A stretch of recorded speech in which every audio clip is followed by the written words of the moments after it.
This episode of the Religious Studies Project is sponsored by CENSAM, the Center for the Study of Apocalyptic and Millenarian Movements. Their conference on AI and apocalypse coming up very soon, but also they will have an exhibition called Decoding the Apocalypse, which is a major art installation by Michael Takeo Magruder. That's running from March the 8th until June the 29th. And you can also check out their next conference in June, Apocalypse in Art, the Creative Unveiling. So thanks very much to CENSAM. But now, on with the usual podcast.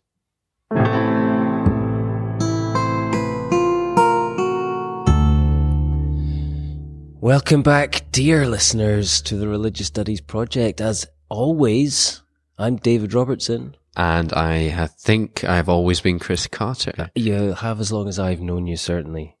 What have we got this week, Chris? We've got an interview that Tom White recorded with Professor Will Sweetman on the category of Hinduism, and it's called Against Invention, a richer history for Hinduism. So going against perhaps a lot of that popular discourse that we have about Hinduism being a modern, sort of colonial or post-colonial invention. So it'll be really good to hear this interview.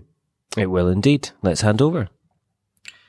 Kia ora, and a warm welcome from the Otago University recording studios here in Dunedin on New Zealand's South Island, where I'm joined today by our very own Associate Professor Will Sweetman. Professor Sweetman is a historian of religion whose research focuses on the interactions between the religions of Asia and the West in the modern period, and has published 3 books and several academic articles that explore the historical and theoretical aspects of the study of religion, with a particular focus on South Indian traditions. Will, thank you very much for agreeing to this interview, and welcome to the Religious Studies Project. It's a pleasure. Thank you. Now, the topic I'm hoping to discuss today with you is what you described to me as a defense of the ism, with the particular ism in question being the term Hinduism. But perhaps to ease our way in, we maybe should start at the beginning, or at least your academic beginning, as it were. So, Will, could you please describe your early training in the study of the history of religion and how this has shaped the trajectory of your research career? Sure. So it was very much a happy accident. I did my undergraduate degree at Lancaster, which is probably very well known to the listeners to this podcast. But it wasn't to me. I chose to go to Lancaster to study maths and philosophy. And religious studies was you were required to study a third subject in your first year. And for me, it was very much a toss-up between religious studies and psychology. But the queues for psychology were much longer. So I decided to choose religious studies and really never looked back. So I switched to philosophy and religious studies for the remainder of my degree. But what that meant was my understanding of what the academic study of religion was shaped by that Lancaster tradition, which was open to all traditions and emphasized really none. And even though much of the work I did was in fact on the Christian tradition, because of my interest in philosophy and because there were papers in the Lancaster, the Religious Studies Department that were focused on, the paper was called Modern Religious and Atheistic Thought, and was focused really on 18th century and after philosophical thinking about religion. My work was very much focused on Western Christian thinkers and thought, or coming out of that tradition. But I didn't privilege that in a way that when I went on, my initial aim was to do more philosophy of religion. And I went to Cambridge to do a master, an MPhil in philosophy of religion. Very quickly discovered that wasn't quite what I wanted to do, but partly because although Cambridge had a religious studies, it was the Faculty of Theology or Faculty of Divinity with teaching theological and religious studies, the assumptions were so different. Mm-hmm. And really it was that jarring discovery that the Lancaster way was not the only way, that because Lancaster really was my only experience of what it was to treat religion in the academy. But at Cambridge it was very different, and that prompted in me the question of how did these two such different traditions emerge? And really that led me to the 18th century. and looking at foundational works like Hume's Natural History of Religion, but how this naturalistic approach that privileges no religious tradition emerged. That in turn then led me to looking at the religions that were being studied, or the non-Christian religions, I suppose, the non-Western traditions that were being studied or discovered in Europe at that time. And because, I suppose, of the colonial expansion going on in India, it was particularly Hinduism that was being discovered and discussed at that time, which then led me to my doctoral work on the study of Hinduism and the conceptualization of Hinduism from the 17th through to the 18th. Originally, I intended to include the 19th century, but it just got a bit too much. Yeah, as many PhD students discover. Okay, great. It seems that you've got quite a personal narrative then feeding into your research interests. In terms of the actual methods of the historical study of religion, particularly interreligious contact, what would you say are the best habits of analysis or the important things to watch out for when you're engaging in such research? So for me, by temperament, I think as much as anything else, because I'm not really trained as a historian, although that's how I would describe myself. Attention to the sources is absolutely paramount.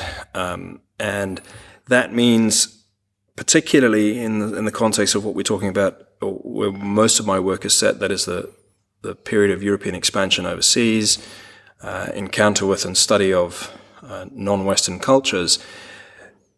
Well, two things. First of all, the European sources, but particularly also the sources from the other side.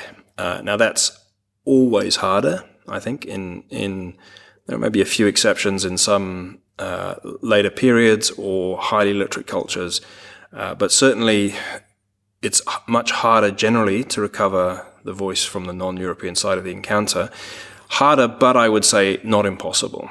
There are ways of doing it, and it's important, even though it's difficult, not to shortcut that process. So there is a tendency, I think, even in the works of some scholars whose work otherwise I would admire. I'm thinking here particularly of Urs App's recent book, The Birth of Orientalism, which is a wonderful book, but he has a tendency to dismiss the sources that are described by Western scholars as their own inventions, to say that they simply made up the source, doesn't exist. Now that's a possibility, but before you can say the source doesn't exist, you have to do your damnedest to find out whether it does. And there is a particular example in my own work. This is an early 18th century Protestant German missionary who assembled a library of Tamil sources, which he documented, he catalogued quite carefully, which is unusual for that period. More often, other similar writers, missionaries, and others would simply have some general term like in their books.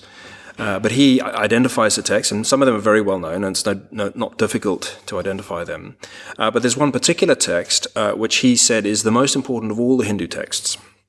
It clearly isn't, partly because there is no other reference to this text anywhere, so far as I can discover. I had the good fortune when I came to Otago to be given some research money that was pretty much, I didn't have to compete very hard for it. I simply had to propose a project, so I proposed the project I thought nobody else would ever fund, which was a wild goose chase to go looking for this text. Yes.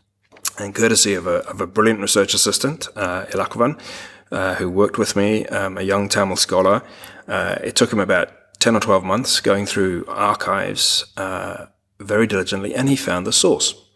So it is possible to recover the source, and it's not the most important text. It was wrongly evaluated, but it was the most important text for this particular missionary.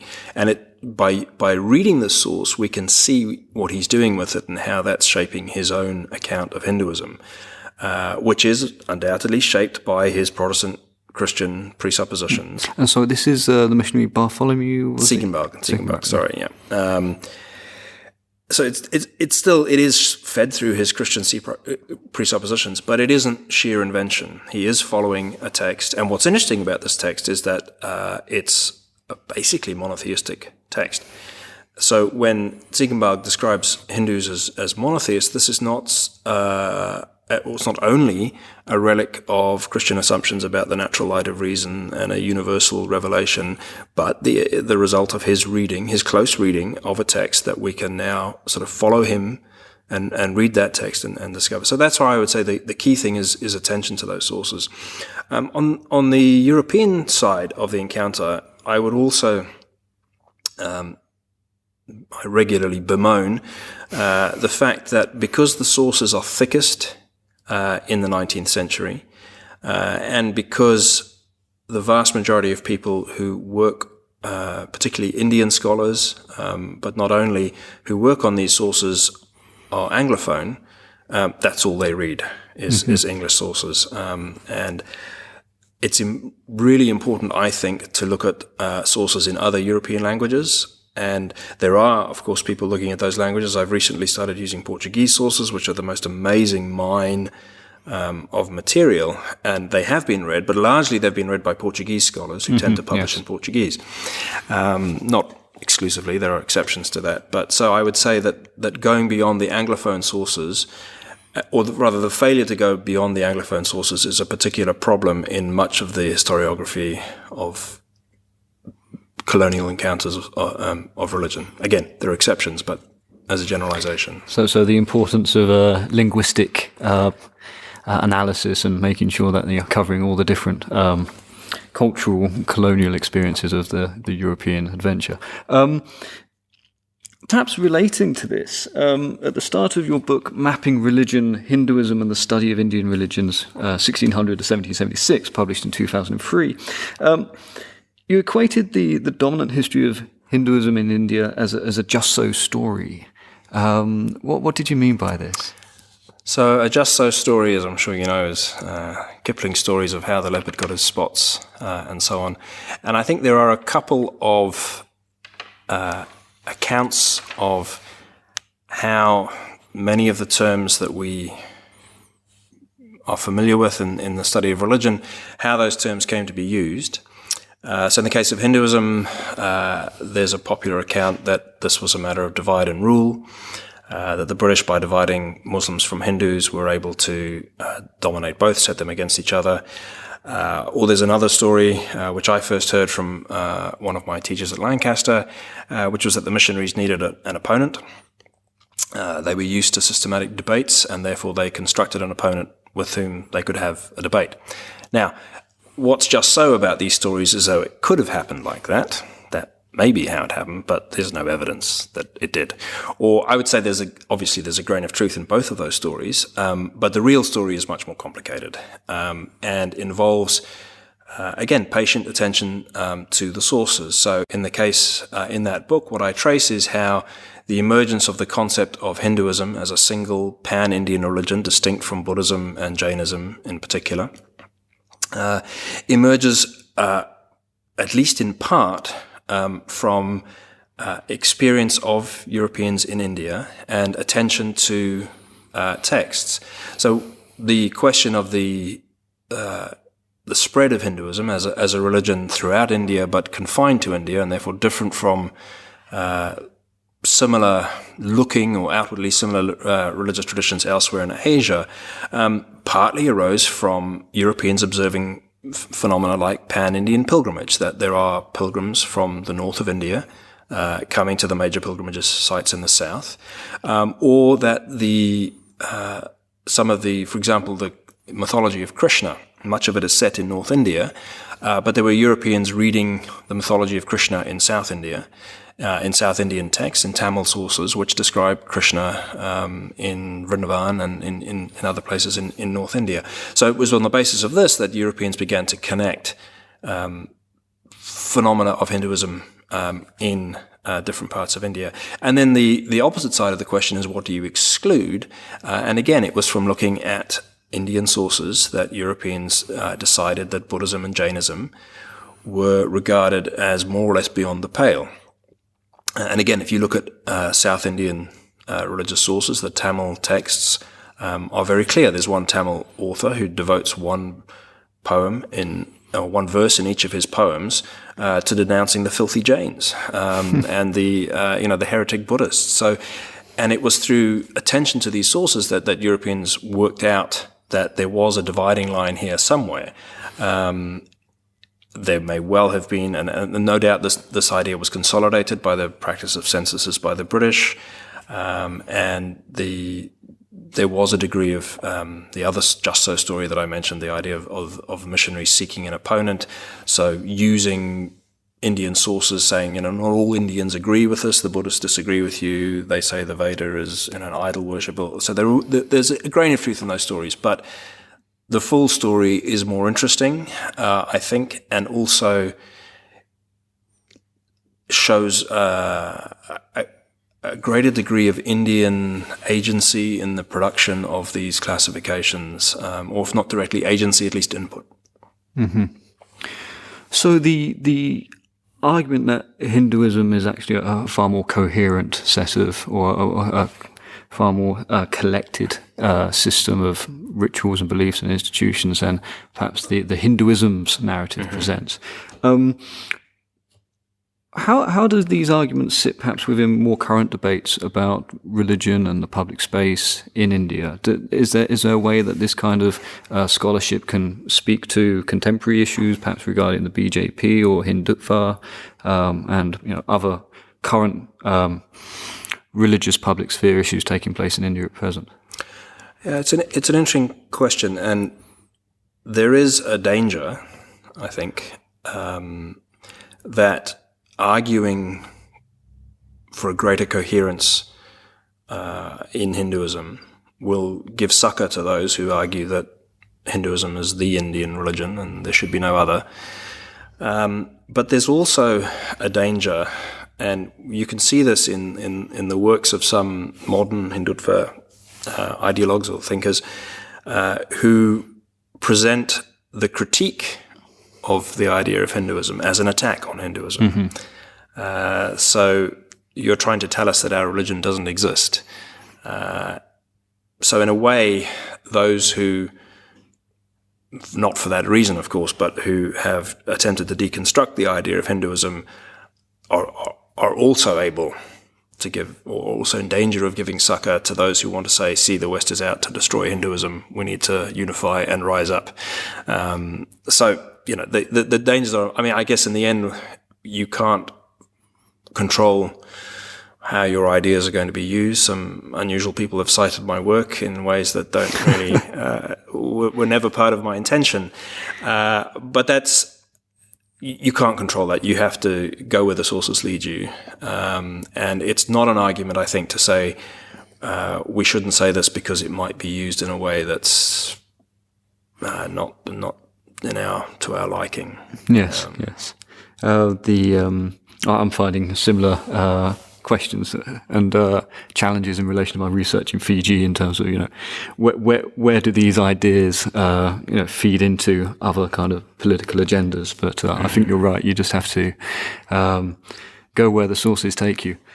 Sorry to interrupt the episode, but we just wanted to let you know, to remind you about our Patreon link. The Religious Studies Project has always been free since its inception, but we know that there's a great problem in academia with people not being paid for the work that they're expected to do, particularly early career scholars. And we at the RSP want to be part of the solution, not part of the problem. So you can help if you can spare even £1 a month by going to patreon.com/projectrs and subscribing. We know that these podcasts are very useful for people that are teaching and people in their learning. So if you can help either by subscribing there or by making a one-off donation using the PayPal button on our website, it would be greatly appreciated and will help us keep bringing you this podcast for free and fight against exploitation in academia. But now, back to the episode. Now, as I understand it, you've been collecting case studies regarding the conceptualization of religion or kind of world religion type concepts in pre-colonial and colonial encounters outside of India. Can you tell us a little bit about this? Yeah, so this isn't really something that I've done consciously, but I guess over the last 10 years or so, I have done little more than pay attention to where I have seen arguments similar to my own being made in the case of other traditions. And for a while now, I've thought that it would be interesting to do some kind of survey or compilation of the kinds of evidence that's being presented, and look at what that is telling us about, or what that suggests about this broader critique of the formation of the isms. So I'll be giving a paper at the Australian Association for the Study of Religion conference fairly soon, which will be entitled The End of Invention, and it's a first attempt to survey the kinds of evidence that's coming out. And really, I think the invention thesis, if I can call it that, which is now old hat, as it were, it's become orthodoxy, and that would be that the isms, Hinduism and Buddhism, say, are the ones perhaps most pertinent to my work, but also the term religion itself, are invented, by which it's generally meant that these are modern, that they are Western, emerging out of a colonial encounter, and outsiders terms, that they have no analog, or they don't represent anything in the worldview, the mindset of the people who are described under these terms. I think all of those things are false. So there's some very interesting work coming out of attention again to Portuguese sources on Buddhism. Stephen Berkowitz has recently published an article challenging this idea that you find in the work of people like Philip Almond and others, that Buddhism was a 19th century invention based on the study of text, and he's showing that now very clearly. In the 16th and 17th century, Portuguese, mostly Jesuits, were communicating with each other across Asia, or traveling in some cases. So Louis Frois, a Jesuit, a 16th century Jesuit, spent a lot of time in India, and then went to Japan. And he understood the connections between India and Japan, and the trajectory of Buddhism from one to the other. From the other perspective, or the other direction, Eva Pascal has recently written about Franciscan friars coming from the Philippines into Thailand or Siam, and engaging with Buddhism. And again, like Frois, who described Buddhism as a religion, making the same analogy. So that's one set of case studies. There's another, which is looking perhaps more at indigenous understandings of this. So this would be the work I'm thinking here of Ilse Morgenstein first, who's looked at Islamic South Asian sources, which not only classify religions in a way that's not dissimilar to the supposedly modern Western way in which we classify religions, but she's also shown that the very scholars in the 19th century who are usually, to whom this classification is usually attributed, were influenced by, they were reading these sources. So Abul Fazl, a Muslim intellectual, Mughal intellectual who describes the religions of India, was being studied intently by British scholars in the middle of the 19th century.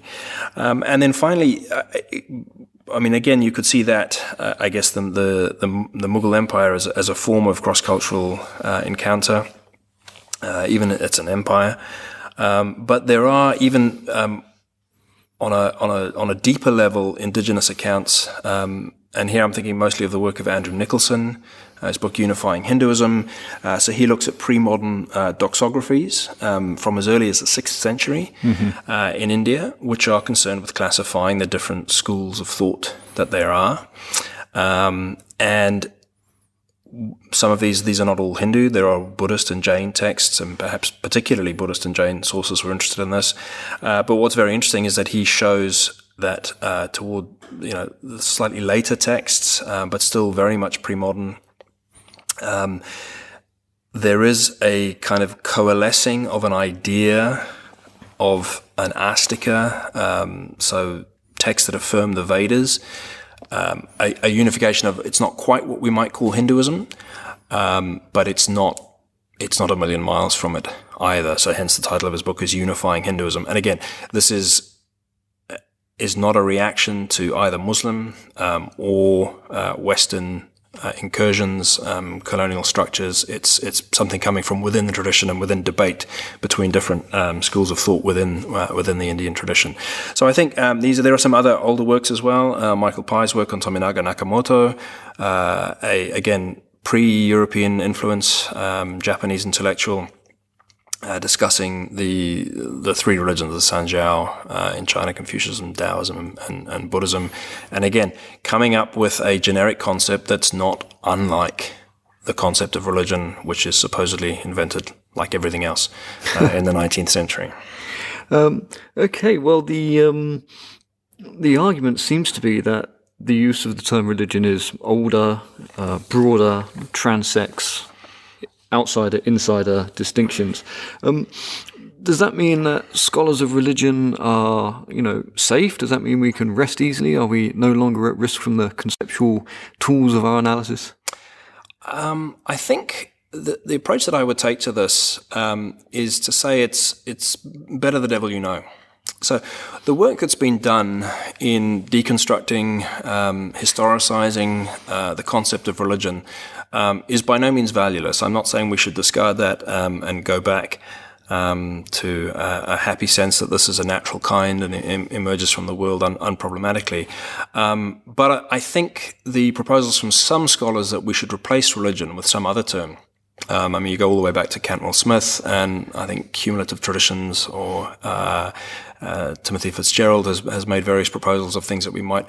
The problem is that those terms are no less the result of our attempts to construct reality in accordance with our own presuppositions. So the advantage, to my mind, of the terms like religion and Hinduism is that we are now, because of the work of these scholars who've deconstructed them, much more keenly aware of their limitations, and I don't think that they are applicable in every circumstance. So I think there are, for example, scholars who've done ethnographic work on sites in India where you will have people coming to a particular site which might formerly have been described as Hindu, and what they're showing is that this label is very problematic. And the kinds of people who are coming to those sites aren't maybe clearly identified or can be labeled as Hindu or Muslim or Christian in some cases. So I would agree, in that context, the label Hinduism is perhaps not useful. Mm-hmm. But that doesn't mean that there's no context in which it's useful. So it's always a matter of what the context is, what the purpose is for us. I think one of the things that strikes me as a little bit odd is, and again, this is something I've kept track of over the years, is a number of times you'll hear a speaker, or at the beginning of a book, somebody will deconstruct the term Hinduism, and having sort of cleared their throat and covered their bases in this term, will then go on to use the term with exactly the same referent yes, as the supposedly pre-critical scholars who use it. So Donald Lopez had a nice joke about this, which is, he said you could spot scholars of Hinduism by their overdeveloped pectoral muscles from continually having to make scare quotes in the air every time they used the word Hinduism. But the point is that they continue to use the word Hinduism, and the scare quotes were there. So I think we can and we should continue to use the term. And the danger of replacing it with some other term, or replacing religion with some other term, is that we would, because those terms haven't been so thoroughly deconstructed, is we would be tempted to think of them as more closely corresponding to some actual reality and less constructed in a way in which they aren't really. That's it's also a lot of heavy lifting to go and create these new terms and kind of trying to accurately describe what they how they can kind of convey meanings that aren't subject to the same problems as previously. I think the other dimension here is that precisely because of their history, these terms have a purchase beyond the academy that we can't ignore, and. So this is sometimes described as, people in religious studies sawing off the branch on which they sit.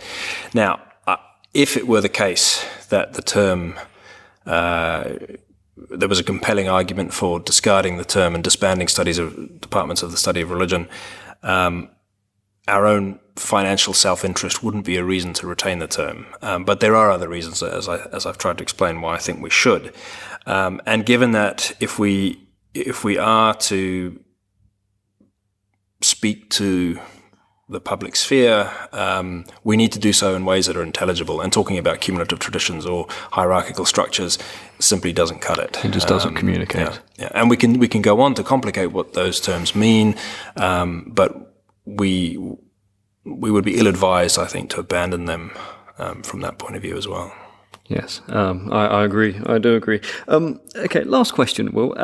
We've been talking about the historical study of religion and its importance to the broader discipline of religious studies and its methodologies. Now, in 2020, the International Association for the History of Religion will host its next World Congress here in Dunedin. Now, as head of department for religion and theology at Otago, I'd imagine you've already started to think through what you hope this might look like, or what ambitions you might have for the event. Can you share some early thoughts that you might have on this, please? Sure. I think there's a lot of reasons for doing this. Some of my colleagues think I'm mad to even contemplate it. But I think there's a lot of things the benefits that I see in this, and one of the primary aims is to share this wonderful part of the world with scholars from all over the world, and we hope many will come. And I think we should be honest about the fact that that's a reason why many people will come, because New Zealand is a wonderful place, and it'll be great to share it. But it's also, for me, the other side of that is religious studies in New Zealand, as it is in many parts of the world, is relatively small, and in some cases embattled discipline. We have lost departments of religious studies in even the short time that I've been in New Zealand. And those that do exist are small for the most part, and not exactly directly threatened, but not as secure as they'd like to be. So I hope that hosting an event of this sort will help in a host of ways to consolidate the discipline here, to create visibility, both internationally for work that's being done in New Zealand, but also within New Zealand, to bring to the attention of our colleagues, our academic colleagues, and people more broadly also, what the academic study of religion is. That's a constant battle. New Zealand is a country where religion is, I would compare it often, it's, for many people, what your religion is, or that religion at all, is of about as much interest as whether you prefer strawberry or chocolate ice cream. There's a kind of apathy toward religion, not always, but and I think demonstrating the importance of what we do by bringing the best scholars from around the world to talk about what they're doing and why the study of religion is important will be important. Also, it'll give our graduate students, we're a remote location, don't always get an opportunity to interact with these people, so it will be a kind of a once-in-a-lifetime opportunity, I think, for younger scholars in New Zealand to really see the scope of what's going on overseas and to interact personally with those people, which is there's something irreplaceable about that opportunity, which I think young scholars in New Zealand don't have as much as scholars in other parts of the world. Thank you, Will. Well, on that rather optimistic and forward-looking note, I think we'll draw this interview to a close, but thank you very much for sharing your thoughts and expertise with us. Thank you, and we look forward to seeing you all in 2020. Indeed. Thank you now. Excellent to hear another interview from Tom there. Wonderful to hear Will Sweetman finally on the podcast, and good to hear that tantalizing chat about IAHR 2020, which we're certainly both hoping to attend, and we would hope indeed many of our listeners would want to attend. And the IAHR, along with BASR and NASR, are our sort of headline sponsors for the podcast. So very much looking forward to that. Do we have any other news? I'm not sure. Really. It's we're right in that middle of the year time when we're kind of, well, I tell you what, actually, probably for the listener, hopefully you might be heading down to Milton Keynes for the conference, which I've been organising. When is that conference, David? Well, it's the 19th. Which is today. Today. So if you're travelling down, I'll see you in a wee while, but it's going to be good. Excellent. Don't forget Bettina's keynotes this afternoon. I'll see you there. Fantastic. And hopefully a podcast or two happening in amongst your busy schedule down there. Indeed. And we've got another few podcasts lined up as well, but we'll save the news on those until a bit later. Next week, I've been speaking to Lois Lee once more.